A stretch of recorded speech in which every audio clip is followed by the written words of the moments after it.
ವರಮಹಾಲಕ್ಷ್ಮಿ ಅಂತಂದ್ರೇ ಸಮೃದ್ಧಿಯ ಸಂಕೇತ, ಒಂದು ಶಾಂತಿಯ ಸಂಕೇತ, ಮತ್ತು ಎಲ್ಲರೂ ಒಟ್ಟುಗೂಡುವಂಥ ಸಂಕೇತ. ಅಂದರೆ ಎಲ್ಲವೂ ಸಂತೋಷ, ಎಲ್ಲವೂ ಪಾಸಿಟಿವ್ ಆಗಿ ನೋಡುವಂಥ ಒಂದು ಸುಯೋಗ ಈ ದಿನ.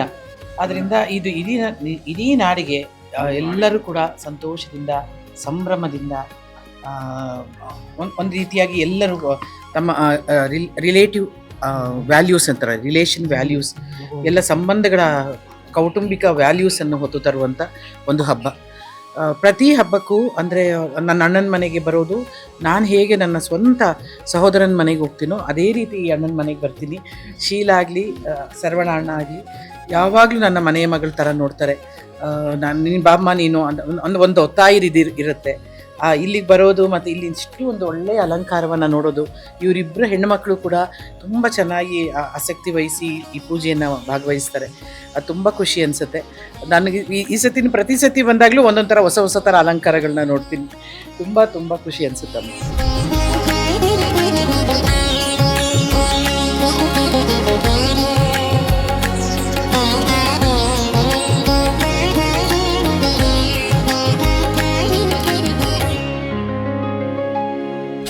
ಮೊದಲನೇದಾಗಿ ಈ ನಾಡಿನ ಸಮಸ್ತ ಮಹಾಜನತೆಗೆ ವರಮಹಾಲಕ್ಷ್ಮಿ ಹಬ್ಬದ ಶುಭಾಶಯಗಳನ್ನ ಕೋರ್ತಾ ಇದ್ದೀನಿ.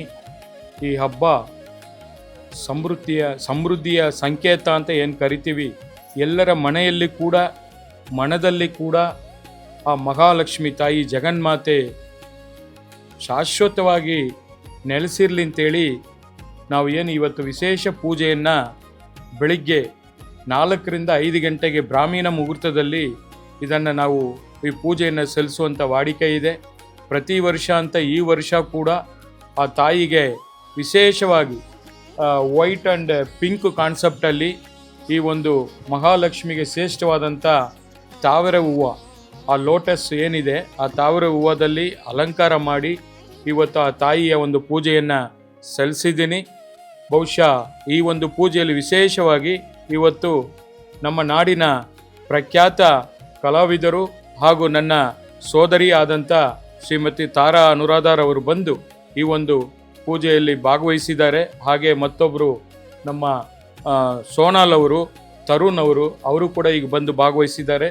ಬಹುಶಃ ನನ್ನ ಧರ್ಮಪತ್ನಿಯವರು 3 ದಿವಸಗಳ ಹಿಂದೆಯೇ ಈ ಒಂದು ಅಲಂಕಾರ ಕಾರ್ಯಕ್ರಮದಲ್ಲಿ ತೊಡಗಿಸ್ಕೊಂಡು ಇಷ್ಟು ಸುಂದರವಾಗಿ ಪ್ರತಿ ವರ್ಷ ಕೂಡ ವಿಭಿನ್ನವಾಗಿ ಈ ಒಂದು ತಾಯಿಗೆ ಅಲಂಕಾರ ಮಾಡುವಂಥ ಒಂದು ಪದ್ಧತಿಯನ್ನು ಇಟ್ಕೊಂಡಿದ್ದಾರೆ. ತಾಯಿ ಕೂಡ ಜಗನ್ಮಾತೆ ವಿಷ್ಣುಪ್ರಿಯೆ. ಆ ವಿಷ್ಣುಪ್ರಿಯೆ ಯಾವಾಗಲೂ ಅಲಂಕಾರ ಎಷ್ಟು ಸುಂದರವಾಗಿ ನಾವು ಮಾಡ್ತೀವೋ ಅಷ್ಟೇ ಆ ತಾಯಿ ನಮಗೆ ಒಳಿತಾಳೆ ಅನ್ನೋದು ಒಂದು ಪದ್ಧತಿ ಇದೆ. ಯಾವತ್ತೂ ಕೂಡ ನಾವು ಶಾಸ್ತ್ರಗಳು ಸೋಲಾದರೂ ಕೂಡ, ಈ ಶಸ್ತ್ರಗಳು ಸೋಲಾದರೂ ಕೂಡ ಶಾಸ್ತ್ರಗಳು ಸೋಲಾಗಲ್ಲ ಅಂತ ಹೇಳ್ತಾರೆ. ಹಾಗೆ ನಮ್ಮ ಪ್ರಯತ್ನಗಳು ಸೋಲಾದರೂ ಕೂಡ ಪ್ರಾರ್ಥನೆಗಳು ಸೋಲಾಗಲ್ಲ ಅಂತ ಹೇಳ್ತಾರೆ.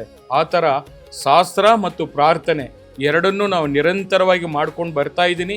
ನನಗೆ ಬೇಕಾಗಿರತಕ್ಕಂಥದ್ದು ಇಷ್ಟೇ, ಈ ನಾಡಿನ ಎಲ್ಲ ರೈತ ಬಾಂಧವರಿಗೆ ಮತ್ತು ಎಲ್ಲ ಸಂಕಷ್ಟದಲ್ಲಿರತಕ್ಕಂಥ ಎಲ್ಲರಿಗೂ ಕೂಡ ಆ ತಾಯಿ ಸುಭಿಕ್ಷೆ ಮಾಡಲಿ, ಎಲ್ಲರಿಗೂ ಕೂಡ ಸುಖ ಶಾಂತಿ ನೆಮ್ಮದಿ ಆರೋಗ್ಯದಿಂದ ಬಾಳುವಂಥ ಒಂದು ಅವಕಾಶವನ್ನು ಮಾಡಿಕೊಡ್ಲಿ, ಎಲ್ಲರಿಗೂ ಆಶೀರ್ವಾದ ಮಾಡಲಿ ಅಂತೇಳಿ ಈ ಸಂದರ್ಭದಲ್ಲಿ ತಾಯಿಯಲ್ಲಿ ನಾನು ಪ್ರಾರ್ಥನೆಯನ್ನು ಸಲ್ಲಿಸಿರುತ್ತೇನೆ.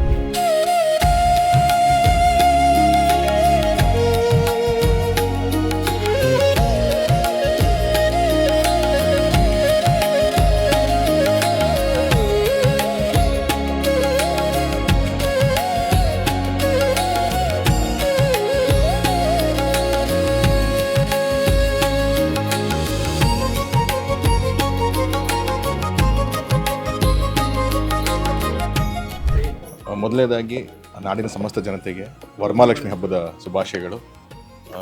ಸರ್, ನಿಮಗೂ ಕೂಡ ವರಮಹಾಲಕ್ಷ್ಮಿ ಹಬ್ಬದ ಶುಭಾಶಯಗಳು. Thank you sir. ಮನೆಯಲ್ಲಿ ಹೇಗಿತ್ತು ಸರ್ ಸಂಭ್ರಮ? ಬಹಳ ಅದ್ಭುತವಾಗಿತ್ತು. ಈ ಸತಿ ನಾವು ಹೊಸ ಮನೆಗೆ ಬೇರೆ ಶಿಫ್ಟ್ ಆಗಿದ್ವಿ. ಸೊ ಮೊದಲನೇ ಹಬ್ಬ ವರಮಹಾಲಕ್ಷ್ಮಿ ಹಬ್ಬ ಹೊಸ ಮನೆಯಲ್ಲಿ. ಪ್ರತಿ ವರ್ಷ ನಾವೇನೋ ಡೆಕೋರೇಟರ್ಸ್ನ ಕರೆಸಿ ಒಂದು ಡೆಕೋರೇಷನ್ ಮಾಡ್ತಿದ್ವಿ.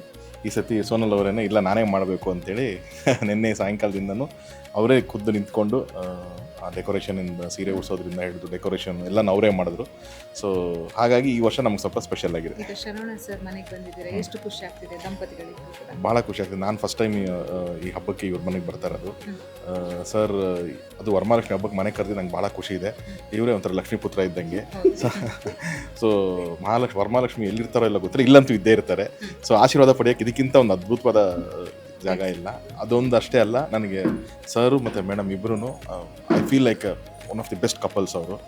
ಸೊ ನಾವು ನೋಡೋಂಥ ಕೆಲವೊಂದು ಇನ್ಸ್ಪಿರೇಷನ್ಸ್ಗಳಿರುತ್ತೆ, ಓಕೆ ಈ ಥರ ಕಪಲ್ಸ್ ಅಷ್ಟು ವರ್ಷದ ಜರ್ನಿ ಇರುತ್ತೆ ಅಂತ ಅಂದಾಗ ನನಗೆ ಇವರು ಮೇಡಮೇ ನನಗೆ ನಾನು ಆಸ್ಟ್ರೇಲಿಯಾದಲ್ಲಿ ಮೀಟ್ ಮಾಡಿದಾಗ ತುಂಬ ಪರಿಚಯ ಆಗಿದ್ದು. ಸೊ ಅಲ್ಲಿಂದನೂ ನಾನು ಯಾವಾಗ ಮಾತಾಡ್ತಾ ಇರ್ತೀನಿ, ನೋಡು ಅವರು ಬಾಂಧವ್ಯ ಹೆಂಗಿರುತ್ತೆ ಅಂತ. ಸೊ ಇವತ್ತು ಇವ್ರ ಮನೆಗೆ ಬಂದಿರೋದು ನಂಗೆ ಅಷ್ಟು ಖುಷಿ.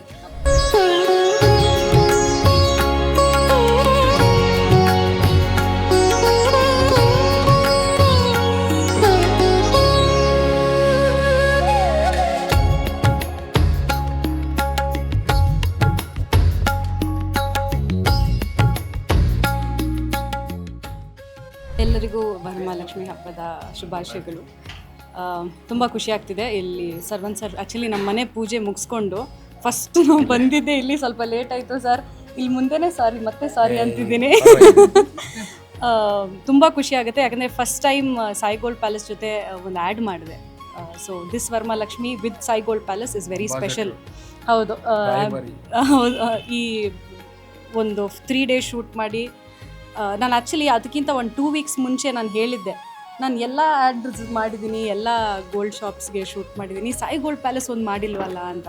ಅಷ್ಟರಲ್ಲಿ ಇವ್ರಿಗೆ ಕಾಲ್ ಮಾಡಿದರು ಸರ್ವನ್ ಸರು, and then he spoke to me and ಒಂದು ಬ್ಯೂಟಿಫುಲ್ ಶೂಟ್ ಮಾಡಿದ್ದೀವಿ. ಹಾಗೆ ಇವತ್ತು ಇಲ್ಲಿ ಬಂದು ಸರ್ ಮತ್ತು ಮೇಡಮ್ ಬ್ಲೆಸ್ಸಿಂಗ್ಸ್ ತಗೊಂಡಿದ್ದೀವಿ, ಅದು ಇನ್ನೂ ಖುಷಿ ಆಗ್ತಿದೆ. ಇನ್ನು this is just the beginning ಅಂತ ಹೇಳ್ಬೋದು. I want to have a long journey with Sai Gold Palace. ಖಂಡಿತ ಇದ್ದೇ ಇರುತ್ತೆ. ನಾಟ್ ವರ್ಕಲ್ಲಿ ಅಷ್ಟೇ ಅಲ್ಲ, ಫ್ಯಾಮಿಲಿ ಥರ ನಾವು ಫಸ್ಟಿಂದನೇ ಹೇಳ್ತಾ ಇದ್ದೀನಿ ಸರ್ಗೆ. ನಾನು ತರುಣ್ ಸ್ಟಾರ್ಟಿಂಗಿಂದ ಅದೇನೋ ಗೊತ್ತಿಲ್ಲ, ಸರ್ವನ್ ಸರ್ ಅಂದಿದ ತಕ್ಷಣ ಒಂಥರ ಸಖತ್ ಫ್ಯಾಮಿಲಿ ಫೀಲಿಂಗ್ ಬಿಡುತ್ತೆ ನಮಗೆ.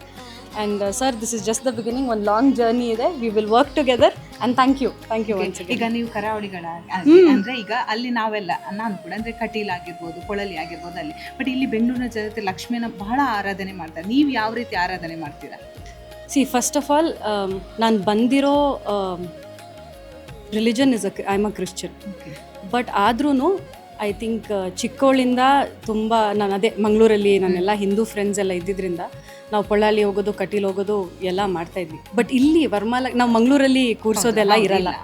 ಬಟ್ ಪಾಸ್ಟ್ 2 yearsಯಿಂದ ಕಲ್ತಿರೋದು ನಾನು ಲಕ್ಷ್ಮೀ ಪೂಜೆ ಹೆಂಗೆ ಮಾಡೋದು. ಆ್ಯಂಡ್ ನಮ್ಮ ಅತ್ತೆ ಹೇಳ್ಕೊಡ್ತಾಯಿದ್ರು. ಲಾಸ್ಟ್ 2 yearsಯಿಂದ ನೋಡಿ ಈ ವರ್ಷ ಒಂದು ಸ್ವಲ್ಪ ನಾನೇ ಮಾಡಬೇಕು ಅಂತ, ನಾನೇ ಡೆಕೋರ್ ಮಾಡಬೇಕು, ನಾನೇ ಲಕ್ಷ್ಮೀನ ಕೂರಿಸ್ಬೇಕು, ನಾನೇ ಎಲ್ಲ ಮಾಡಬೇಕು ಅಂತ ನಾನು ಬಂದಿದ್ದು. ಸೊ ಅಫ್ಕೋರ್ಸ್ ಇವಾಗ ಕಲಿತಾ ಇದ್ದೀನಿ. ದಿಸ್ ಇಯರ್ ಅಂತೂ ನಮ್ಮ ಅತ್ತೆ ಇನ್ನೂ ಹೇಳ್ಕೊಡ್ತಾ ಇದ್ದಾರೆ, ಬಟ್ ಸ್ವಲ್ಪ ಅಂತ ಕಲಿತಾ ಇದ್ದೀನಿ.